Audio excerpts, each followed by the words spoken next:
This is TLV1. Hi, thank you for tuning in to the Tel Aviv Review. I'm Gilad Halpern, and this is a message to all our listeners in New York. Join me for a live recording of the podcast on Sunday, the 11th of June, at Hebrew Union College in Manhattan. I'll be speaking to Yale University historian Professor Timothy Snyder about his new book, On Tyranny, 20 Lessons from the 20th Century. For more details, check out our website or the Tel Aviv Review Facebook page. Also, on Thursday, the 15th of June, Yeshiva University Professor Jeffrey Gurok, the author of The Jews of Harlem, will be leading a walking tour of Jewish Harlem, especially for friends of the Tel Aviv Review. If you're interested in joining, please send me an email to gilad, G-I-L-A-D, at tlv1.fm. I look forward to seeing you all.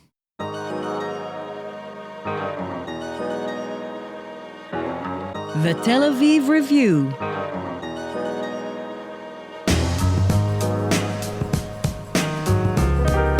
Hello and welcome to the Tel Aviv Review, a program dedicated to the word, the thought, and to debate, brought to you by the Van Leer Jerusalem Institute, which promotes humanistic, democratic, and liberal values in the social discourse in Israel. I'm Dahlia Shenlin, and your co-host Gilad Halpern is not with me today. That's because I'm speaking to you from New York City for this interview. We're very sorry he can't be with us. Every week we interview people producing research, books, and ideas that make our lives more interesting. And my guest today has done just that. He is Professor Rashid Khalidi, Edward Said Professor of Modern Arab Studies at Columbia University, where we are holding this interview. He's a graduate of Yale. He did his PhD at Oxford. He's the author or editor of 10 books, am I right? Including, among many others, Palestinian Identity, The Construction of Modern National Consciousness, Sowing Crisis, The Cold War and American Dominance in the Middle East. We'll be talking today about his book, Brokers of Deceit, How the US Has Undermined Peace in the Middle East, published by Beacon Press in 2013. It's a book that argues that American peacemaking efforts have harmed, not helped, Israeli-Palestinian peace, which is maybe controversial for some people. Professor Rashid Khalidi, hello and welcome to the show. Thanks. Thanks for being here. So, for many observers of the Middle East, your central theme is counterintuitive. Controversial, like I said. One looks back on those few but important agreements, the Israel-Egypt peace, the Oslo Accords, and always America is there, standing behind the leaders, patting them on the back, always seeming to try to sponsor yet another round of possibly hopeless new peace talks. Why do you argue that America undermines peace? Well, I argue that's the case as far as the Palestinians are concerned, where American strategic interests coincide with peacemaking.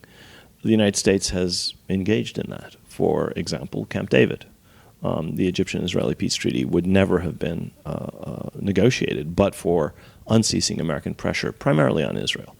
And that had nothing to do with anything but American strategic interests.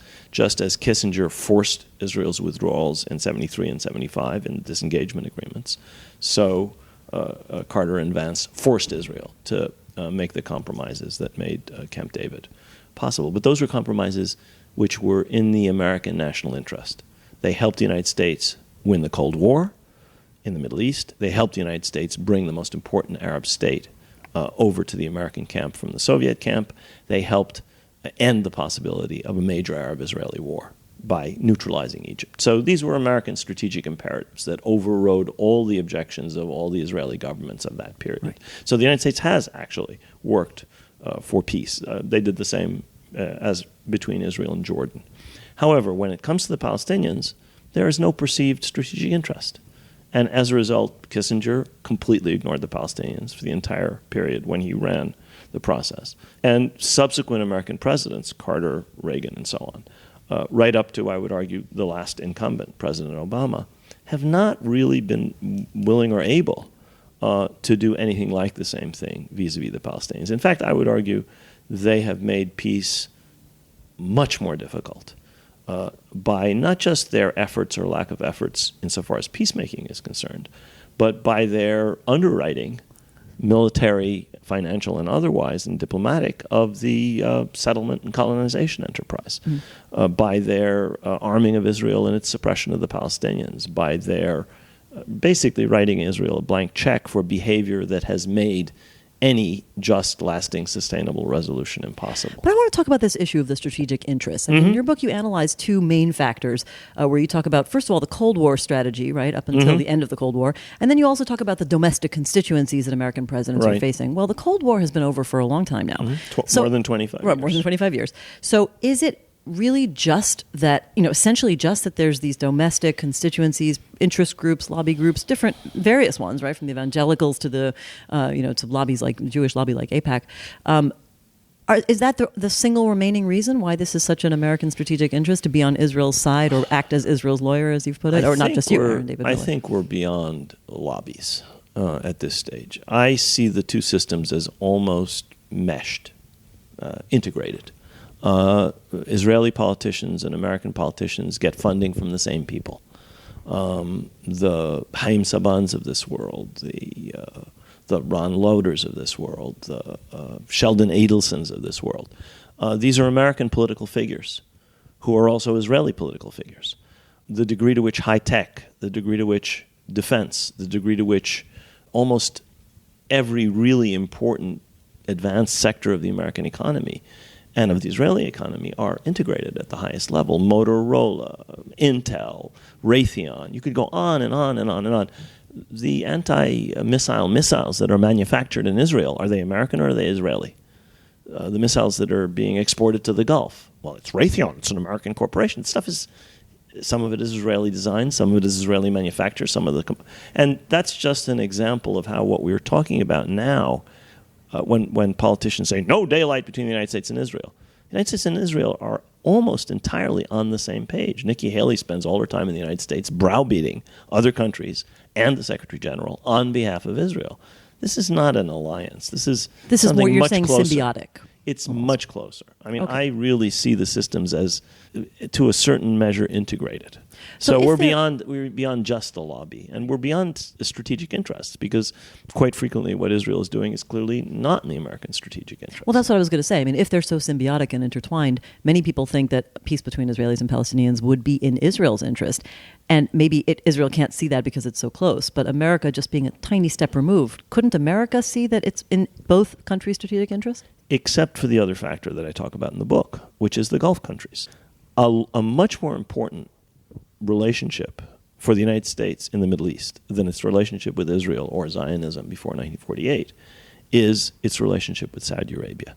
This is the keystone, the axis on which American Middle East policy is built. This goes back to the 30s. This goes back to Franklin Delano Roosevelt supporting the companies that negotiated the Aramco deal, which gave the United States exclusive access to the most important oil producer in the world after the United States and Soviet Union.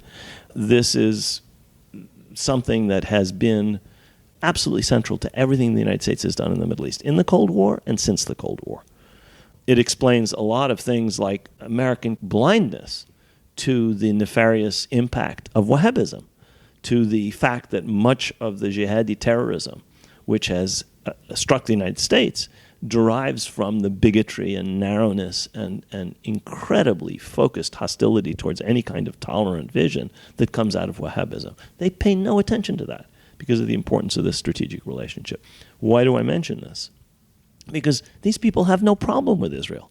These people don't really care very much what Israel does to the Palestinians. So where's the strategic interest for the United States in alienating a country which has huge domestic support in this country, which is in some ways integrated with the United States, and which is increasingly on wonderful terms with the oil monarchies of the Gulf? And you're saying also those Gulf oil monarchies don't have a particular interest in resolving this conflict? Well, they probably prefer it were resolved, but it's a preference, it's not a necessity. No, it's not. They really would prefer it. It's an irritant for them domestically. It's an embarrassment for them in terms of their public relations. So, no, it's not at all the case that they don't want it resolved or that they're unsympathetic to the Palestinians. But again, the important thing here is they. Who are we talking about? Are we talking about the kleptocracies that own and run these countries? Or are we talking about the peoples? Now, we're talking about Al Saud and Al this and the families that have absolute control. We're talking about the equivalent of Henry VIII or Louis XIV. We're not talking about a constitutional monarchy. These are countries where l'état c'est moi is literally the case. The privy purse is the public purse. And If you're talking about them, then that's one set of attitudes towards the Palestinians or towards Israel or whatever, and importantly towards Iran and towards Shiism. If you're talking about the people, then there are important differences. And so there is often an embarrassment to them in their dealings with Israel, which is why Saudi Arabia, which buys billions of dollars in military equipment and security hardware and software from Israeli companies, is very careful to shield this. Business Week had a wonderful report on this, on how many billions of dollars Saudi Arabia purchases from Israel. Same thing is true with other Gulf countries, especially the Emirates. Let me ask you a little bit about the examples that you give in the book. I mean, you give these, three main moments in history. One is the time of the Begin negotiations with Ronald Reagan and the Reagan Plan. The other is the Madrid-Washington process. And then there's during Obama's term when we're talking about the settlement freeze. Tell us about those examples, why you chose them, how you came up with them. And of course, one of them is partly rooted in your own experience. Right. Being a consultant. Is that what you were called, a consultant during the Madrid process? I was an advisor to the Palestinian delegation during the Madrid and Washington negotiations from 1991 until 1993. Let me take the Begin one because I think it's the most important and the most illustrative, and it has determined everything since then. Everything that's been talked about regarding the Palestinians essentially comes out of Begin's figuring out how to prevent Carter from making him make concessions to the Palestinians. Figuring out how to make the best out of a bad situation, which he was forced into over withdrawal from Egypt. So Carter was a learning process for Begin. Exactly. And everything that we are now dealing with, the so-called Palestinian Authority, the idea of deferring and deferring and deferring all the important issues forever, refugees, Jerusalem, water settlements, sovereignty, borders, anything that's of importance to anybody, the deferral of these things, the idea of autonomy for the people but not for the land. Every single concept that has animated everything that has been either imposed or mooted or negotiated comes out of Begin's thinking in 1978, 79, and comes out of the Camp David negotiations, and were part, in many cases, of the agreements that the Egyptians, the Americans, and the Israelis signed in the Peace Treaty of 1979 and the side letters that followed that. So what Begin was trying to do was to ensure that the colonization and settlement process could continue unhindered, that Israel's claims to sovereignty would never be touched, that there was no possibility under any circumstances of a Palestinian state, of a sovereign entity, of any other sovereignty in the land of Israel, as he saw it, than Israeli sovereignty. And he basically achieved all those things at the Camp David, in the Camp David negotiations. And when we all went to Madrid, Americans like Dennis Ross, Americans like other Americans working at that time in the Bush administration, who were later inherited by the Clinton administration, saw to it that that was the ceiling of what could be negotiated. In other words, that Beginist discipline was imposed on the negotiations. No, you can't negotiate sovereignty now. Why? Oh, that's final status. Final status is left for Bukra fil Mishmish. So the Israelis always setting the terms and the boundaries of what kinds of things would ever be the maximal concession or endgame, political endgame. What could even be discussed was really essentially laid down by Begin in 78 in his planning. And we have this because historians have now been able to look at Begin's papers. The Israel State Archives are open for this. And we have his notes. We have the notes of his chef de cabinet. We have all of that stuff. And it's very clear that every single one of his ideas has animated everything that's happened since 1978.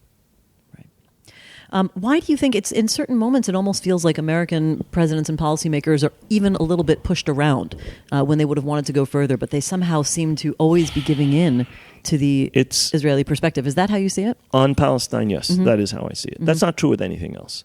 When Israel and its friends in Washington tried to push President Obama into a war with Syria, or a more important case, into a war with Iran, the president basically said, I have this deal. The alternative is a war with Iran. This is what the military thinks of this. This is what the intelligence community thinks of this. It's going to be a catastrophe worse than Afghanistan and worse than Iraq. Do you really want that? That's the alternative. In other words, where a vital national interest or a vital political consideration of an American politician was at stake, as was the case over Iran, the United States forced Israel to back down without much difficulty. I mean, Netanyahu came and lobbied against the president, spoke before joint sessions of Congress, and that and 5 cents didn't get you a cup of coffee. It had absolutely no effect. The deal was signed. The president rammed it through because American public opinion was against the war in Iraq after about a year of the war in Iraq, is not terribly supportive of Afghanistan, and does not want any more land wars in Asia. And the president just had to say, you really want a third land war in Asia? And they didn't even need to go, as had to happen in Israel, to the military and intelligence people saying, this will be a catastrophe. This is a terrible idea. They didn't even have to do that in the United States. So you're saying it's really uniquely on the Palestinians that there's Exactly. this. And so here's what I want to know. Why do the Palestinians have such a hard time setting the terms of the debate? You talk about the terms of the debate, and I do want to talk about language because it's a big theme in your book. But before that, you say, is it that the Palestinians don't have the kind of constituency that the Israelis have, that Jewish Americans have been so good at organizing in the diaspora and specifically in America, or something about them not being able to provide the terms of the discourse that you talk about later? It's multiple things. I mean, let's look at Zionism. Zionism was developed by people integrated into and assimilated in Europe and the United States. It was established in places like Basel. It was established at places like the Biltmore Hotel by people who spent years and years and years living in, working in many cases born in, the countries of Western Europe and the United States. Herzl was a European. Chaim Weizmann was a European. Ben-Gurion was a transplanted European. But Ben-Gurion spent 2 of the years of World War I in New York organizing. And so when he comes to the Biltmore Hotel in 1942, he's not some foreigner like Mahmoud Abbas or Yasser Arafat who barely can speak the language and wouldn't know, how to get to Times Square. Dude lived here for years. He understood America. He understood how important America was. As soon as the British imposed the White Paper in 1939, Ben-Gurion knew perfectly well, the Americans and the Soviets, screw the Brits, we don't need them. I've already laid the groundwork. So you're talking about, first of all, a movement whose leadership, whose vision, whose understanding of the world was matured in Western Europe and the United States. Secondly, you're talking in the United States about a community, the overwhelming majority of whose members immigrated to the United States before the racist 1924 immigration laws. The Jewish community in this country is 5 generations old. It's not an immigrant community. It's not a second generation community. It's not a fourth generation community. It is a well-established, integrated, assimilated community, discrimination against which continued into the 60s, but which since then has, established itself. Arab Americans are in a completely different position. Muslim Americans are in a completely different position. Why so different? Well, because very few of them had immigrated before the immigration laws were changed in the 20s. I mean, my grandmother came here just before that. She couldn't bring 3 of her 5 children whom she'd planned to bring because those laws were changed. That happened to, obviously it happened to multiple nationalities. Jews, Arabs, Southern Europeans were all barred by this racist laws of 1924-25. So the overwhelming majority of the Arab and Muslim communities in this country today are descended from people who immigrated here after 1965. It's only with the second generation, which you're now seeing in universities and colleges, that you have people who have begun to feel themselves fully American. And they're discriminated against viciously. Especially after the September 11th Even era. before. Even before. The stereotyping in the mass media of Arabs and Muslims is far worse than anything affecting any other group. That's not to say that there's no discrimination or racism against African Americans or Jews or whatever, but it is simply to say that the most naked, vulgar stereotyping on the stage. I mean, there's a play on in New York now. Revolting stereotyping. You wouldn't do that with a Jewish family. You wouldn't do that with any other group. Yeah, I'm just going back to where this came with, where this part of the discussion started with the growth of Zionism versus Palestinian, national striving or nationalism, but not in the extreme sense. It sounds like what you're saying is that Zionism grew organically out of Western mentality and Western European, not just Zionism mentality, is a Western but, European of national course, movement. but also people. The people who were advancing it were savvy Yeah. in Western circles, and Palestinians are advancing a Palestinian national idea that is growing out of these same Western concepts, but the people don't have quite the same political savvy. Exactly. I mean, Zionism is a reaction to discrimination in Western and Eastern Europe. It was not a reaction to anything in the Islamic world or anything in the Arab world or anything in Palestine. And the people who established the issue were Eastern Europeans. Now, they brought in Yemenis and they brought in others. And later on, after 48, there was a huge influx of others. But the people who created the ethos, the ideology, the ideas were either themselves Europeans in Europe or European immigrants to Palestine. And that connection continues to this day. You're talking about people who are relatives of people in Israel who are supporting Israel. You don't have that on the other side. Moreover, the leadership has always spoken the necessary languages. I mean, Peres spoke good French. Netanyahu is as American as I am. Ron Dermer. I could go on and on and on and on. That goes back to Abba Eban. That goes back to Golda Meir. I mean, every generation. And what language were the Palestinians speaking? Because with this, Arabic. In other words, you don't just mean the language of Arabic. You mean I mean that of... these were people who thought and understood in English and French and German, as well as they understood and thought in Hebrew. You do not have that with the Palestinian leadership, nor in the 30s, nor in the 70s, nor today. You have a leadership that is monoglot. They don't speak foreign language. They don't think in foreign. They don't understand the countries that they're dealing with. Whereas Zionism is a transnational movement. Obviously, it's not the state of Jews in Israel. It's the state of Jews everywhere. Right. And more than half of the worldwide Jewish community lives outside of Israel. Right. So since you brought up this is interesting because you're bringing up the issue of language in a different dimension than the way you actually really look at it in the book, certainly in the beginning, where you talk about terminology and how the terms of the discourse have been set by language. And of course, there's nobody better to do that than George Orwell in his famous essay on politics in the English language. Do you think that the terms that have been used in this conflict are really unique relative to how conflict terms are employed in other conflicts? I don't think I would necessarily say that, no. Okay, no. Then explain how you do see them setting the terms of the debate. I think that what you have has been a very successful process of depiction of the entire Zionist enterprise in a way which was attuned to conceptions that derived from the Bible, that derived from in the case of the United States, derived from frontier societies, derived from ideas of a common Western civilization, which were created by people who were steeped in those traditions. So you didn't have a bunch of foreigners coming in and saying, how can we appeal to Americans in terms of savages attacking civilized white people? Or how can we, use this weird document, the Bible? You were talking about people for whom the Bible was second nature or who were Americans and understood, and on and on and on. So you had a extraordinarily successful use, and I would argue manipulation of language in ways that from the very beginning whitewashed and favorably portrayed an enterprise that was essentially a colonial enterprise, an enterprise that was essentially necessarily involved the dispossession of the indigenous population in an entirely positive way.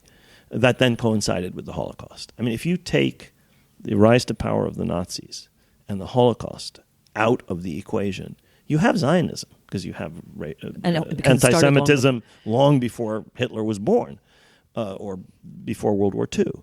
But you have a different trajectory. That puts this whole narrative on steroids. It gives an enormous boost to Zionism. I mean, look at when the American Jewish community comes around to Zionism, just around this period.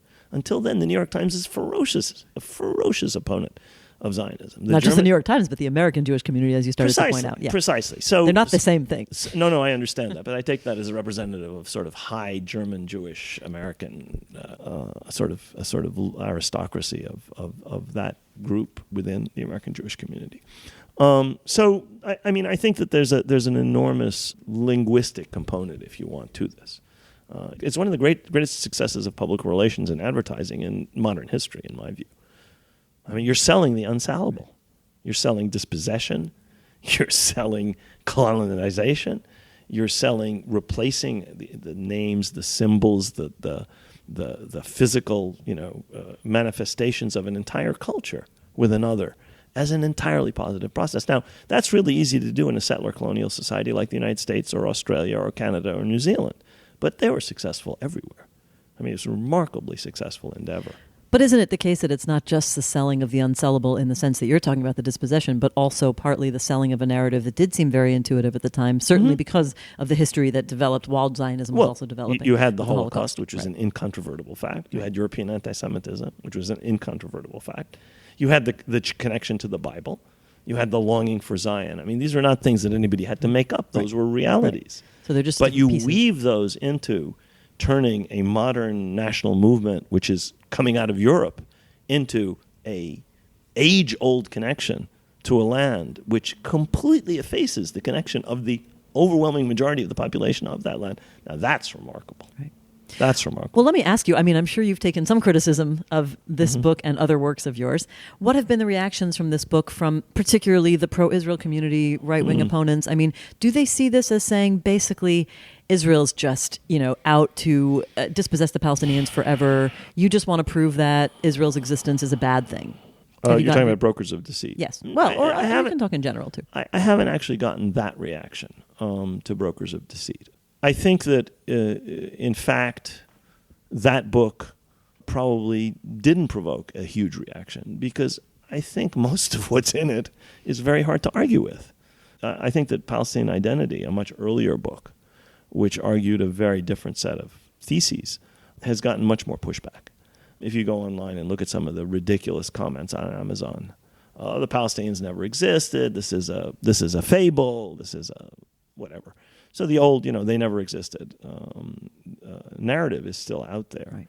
And that book, even though it's critical of Palestinian nationalism and the idea of an age-old Palestinian nation, is much resisted by a certain, highly ideological but significant stratum. Right. In academia, no. Nobody argues with it in academia. Yeah, I mean, I was going to say when it comes to I can imagine why, because it's very much historical documentation, but also because it seems to me that partly what you're saying in terms of the regional interactions with other countries and the U.S. and the Cold War dynamics and such, that in a way it wasn't just the establishment of Israel, but how it was done and how it was done also in terms of the relations with the other Arab states. You had made the point that if there had just been better consultation, if the situation had been worked out differently, that it might not have all gone in the trajectory it had. I'm talking about 48. That's not in Brokers of Deceit. It is in Brokers of Deceit because you talk about how the other Arab states were saying, or that there were American memos saying, just make sure you consult with the other Arab states and the diplomats. Well, that's that's a whole other issue. And the diplomats saying you have to make sure that this is I see what you're done in consultation. That goes back to, again, the American-Saudi relationship. And that goes back, I think, to the fact that Ibn Saud understood very early on that in some way he was linking his fate to that of the American empire. There were actually two Middle Eastern leaders in that period who perfectly well perceived the arc of global history. One was Ben-Gurion. Weizmann was violently opposed to the idea of a break with the British. Right. Ben-Gurion said, the British are finished. It's the Americans and the Soviets who are the coming power. Ibn Saud was the other one. I mean, you go and read what people like Nuri Said, people like Weizmann, every other leader that I can think of. They were Stalin himself were obsessed with the British. These two said, no, the British, no, passé. The important power is the United States, and the other power is the Soviet Union. So the Saudis hitched their star to that of the United States. And that meant that they were dependent on them for all kinds of things, and they could not risk that relationship. And they therefore did not do anything in practice on Palestine. Did not then, have not since. You have one example, which is the oil embargo of 1973, which actually shows the Saudis throwing their weight around. And I try and explain that briefly in the book. That is an anomaly. But aside from that, when have the Saudis said, this is the most important issue, if you don't do this, our relations are in jeopardy? Right. None of the Arab oil monarchies has ever dared to say that because they're extraordinarily dependent on the United States. Right. Okay, so now that we've gone back into history, let's try to wrap up with a few questions about now. I mean, the book it's not an auspicious analysis for America's role, but now we have a really unpredictable situation.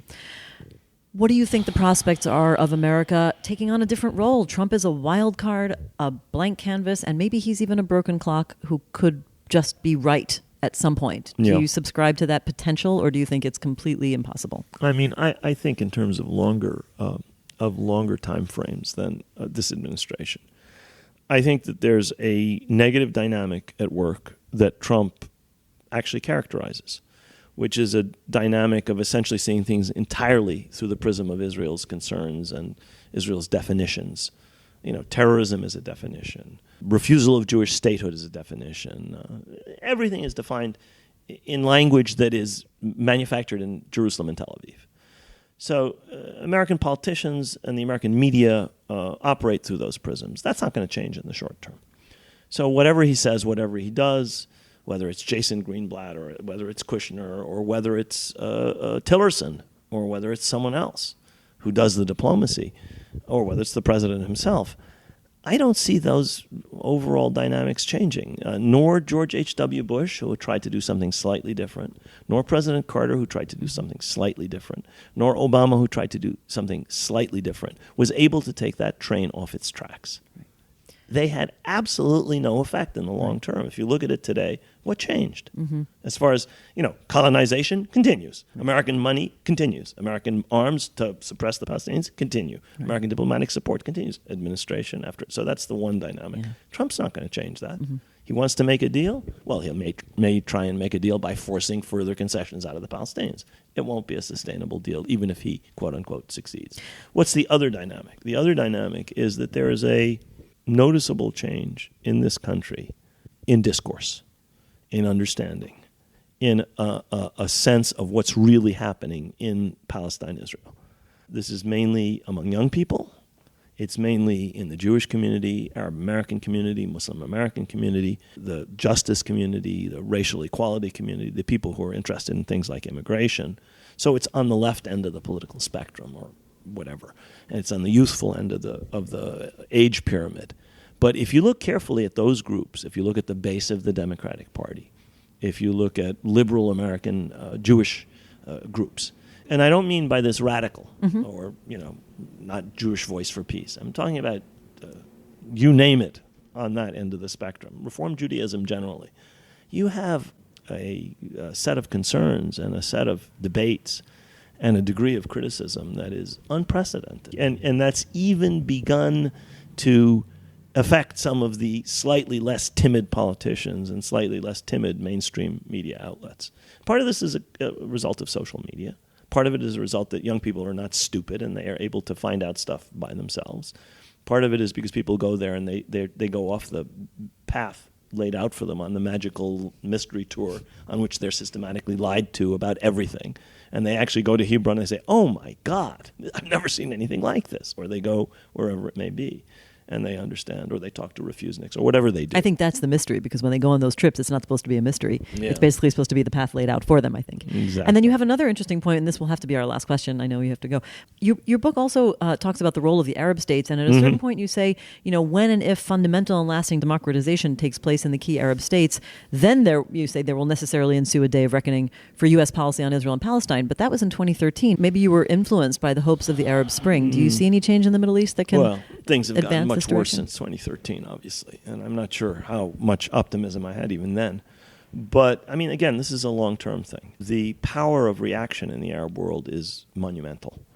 The Arab autocracies, the Arab Gulf oil autocracies, are a little bit like St. Petersburg and Vienna after the 1848 revolution. They are the capitals of counter-revolution. They will see to it that there are no parliaments, no constitutions, no elections, if they can manage that, or that they undermine, subvert, and dominate any electoral or constitutional process that manages to emerge. And we're in an era of black reaction. I mean, you need only go to some of these countries to see the level of repression inside. And these are countries that export their values. They have dominated the Arab world really since the 1967 war, and especially since they got a lot of money in the wake of the 73 war. They control the Arab world in a certain way. And when and if that changes, the fact that most people in most Arab countries are sympathetic to the Palestinians will have some expression. Does that mean that the Arab countries will go to war? Almost undoubtedly not. Does that mean that the Arab countries are going to put the Palestinians' interest ahead of their national interests? Very likely not. But it might mean that you would have a certain level of Arab solidarity, a certain level of Arab Only sympathy. coming from the people. It's not going to come from the leaders, is what you're saying. Well, only if you have democratic. Right. But the point elections. is that you expect this kind of solidarity coming from people, not Yeah, from the leaders. exactly, And exactly. even that can only have expression if there's a democratic system. Exactly. So we're looking at very, very long-term change. It seems Unfortunately. They say the most permanent thing in the Middle East is a temporary fact. That is not exactly optimistic, but we'll have to leave it there. Thank you so much. That's Professor Rashid Khalidi, the Edward Said Professor of Modern Arab Studies at Columbia University, speaking about his book, Brokers of Deceit, How the U.S. Has Undermined Peace in the Middle East, published by Beacon Press in 2013. Thank you again for being on the show. Thank you. you. And thanks once again to the Van Leer Institute for their generous support. If you like this podcast, there are many more where it came from. Just go to www.tlv1.fm/podcasts and take your pick. Don't forget to visit our new website, telavivreview.org. Like us on Facebook and follow us on Twitter. Join us again next week for another edition of the Tel Aviv Review. And until then, goodbye.